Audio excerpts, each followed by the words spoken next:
好，博士你好，星期六，又講下啲時事咯。係啊，有乜嘢新聞啊？我都係對呢個李先生賣港口呢件事有啲有啲疑惑啊。李嘉誠先生，賣嗰個巴拿馬嚇咁有啲有好多咩情緒愛國情緒啦，又話唔應該賣點啊。樣關愛國事咧？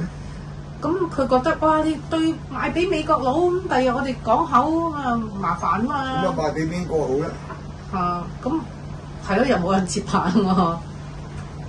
咁有人就話：咁你唔買嗰個翻俾消息來源係點先？佢咪係咁有好多坊間啲人又喺度，係啊，又小紅書又喺度，係啊，又小紅書又抖音咁樣講咁多嘢啦。咁後尾而家咧就大公報又出咗莫天真密糊塗喎，我真係唔明白。大公報出㗎嘛？你唔好出。係咪大公報？好似大公報喎。大公報嗰啲大公報嗰啲個社長寫文章咧，寫零寫咩？係啊。唔係寫零寫嘛？好似。佢個標題叫做係咪大公文匯喎，大公文匯喎，呢度寫住大公報文章評長和係邊個寫嘅文章？港澳版網站轉載大公報文章評長和出售港口與貝萊德，莫天真密糊塗。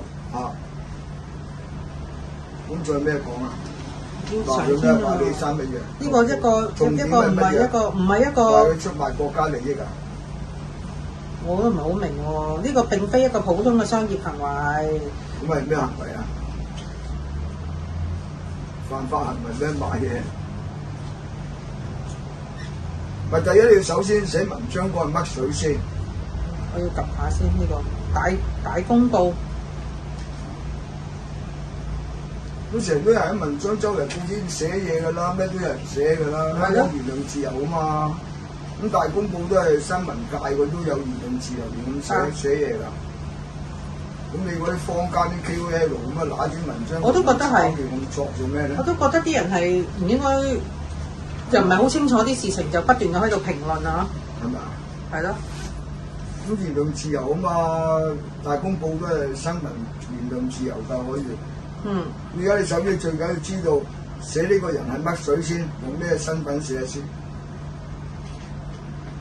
呢啲報紙係嗰啲讀者來料啊！官媒嚟㗎係嘛？大公報可以自己寫。冇啊！你睇你澄清佢寫嘛，係咪官方嘅發表聲明咧？唔係啊嘛。咁大公報佢都有佢都係言論自由㗎。譬如話你寫啲嘢拎去大公報同你登出嚟咁都冇所謂㗎。你哋要寫都得㗎嘛。咁但係當然大公報有中國政府嘅背景啦。咁佢登文章佢有選擇性嚟登㗎。咁佢選擇性嚟登出嚟，佢想博到咩效果咧？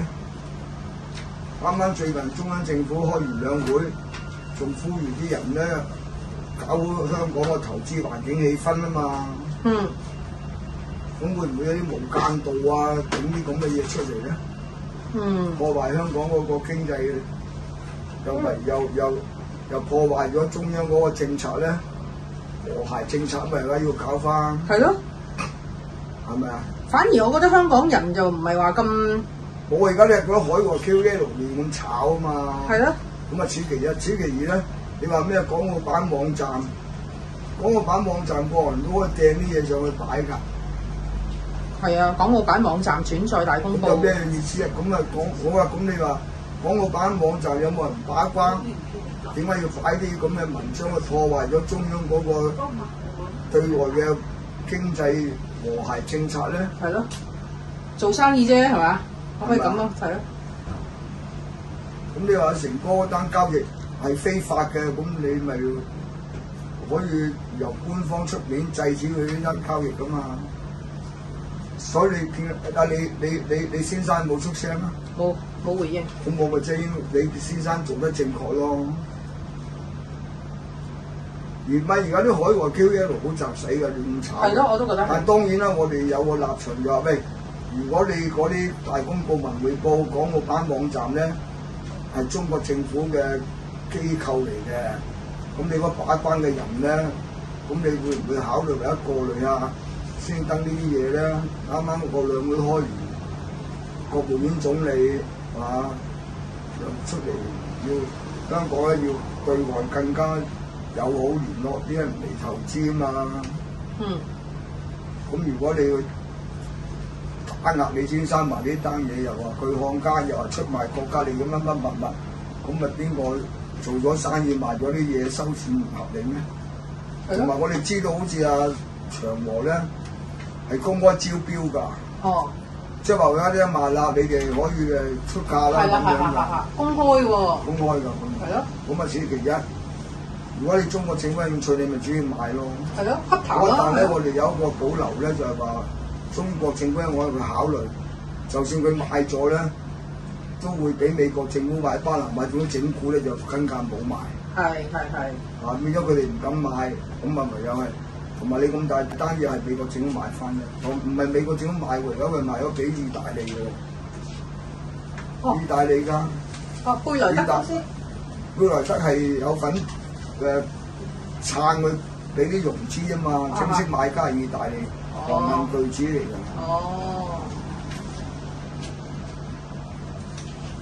咁但係我相信喺而家呢個咁嘅氣氛，啲人咧就淨係講咩小紅書嗰啲啦，我哋當我啲係情緒咗咯。佢哋係幫中央政府咧添煩添亂嘅人物嚟㗎。情緒多咗。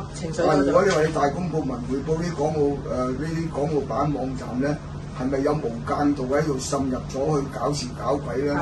破壞嗰個經濟嘅和諧咧？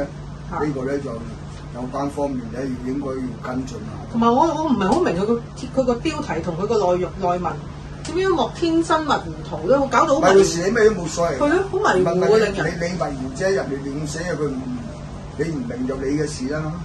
寫新聞自由嘛，香港言論自由嘛。係嘛？你唔需要搞到咁大陣仗咯。我都覺得。除非你覺得即係話咩中國政府歷來咧，佢哋都有個好多左獨分子，嗰思想左獨分子，而家好多㗎，國內都。所以以前鄧小平咪強調要防左㗎，防右更加要防左嘛。即係我左獨思想，即係文化大革命留低嘅思想作怪。咁究竟而家有冇人利用呢啲左獨思想喺香港搞亂咧？我相信一定有咯。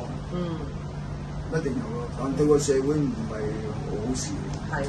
咁你點叫人哋俾人哋做生意海外投資賺咗錢，你眼紅啊？好賺好少。李先生都唔想賣啦，因為你有個中美嘅咁嘅氣氛鬥爭喺度喺巴拿馬燒到巴拿馬，咁有生意咧，我俾人買咗算咯。咁一個商業行為嚟啊嘛。咁你話咩唔係普通式啊？咁啊叫咩行為啊？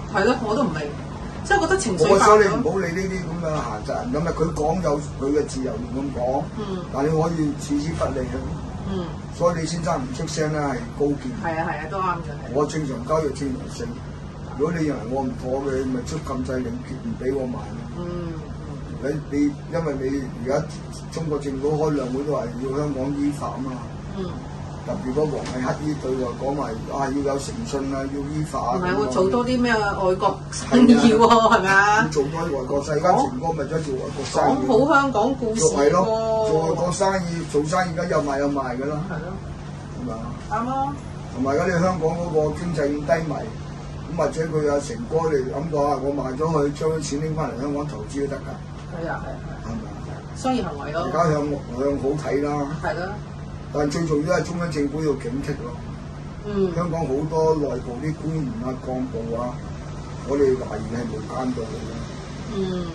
因為咧佢係唔會製造啲破壞性嘅言論出嚟。好，係咁先。好。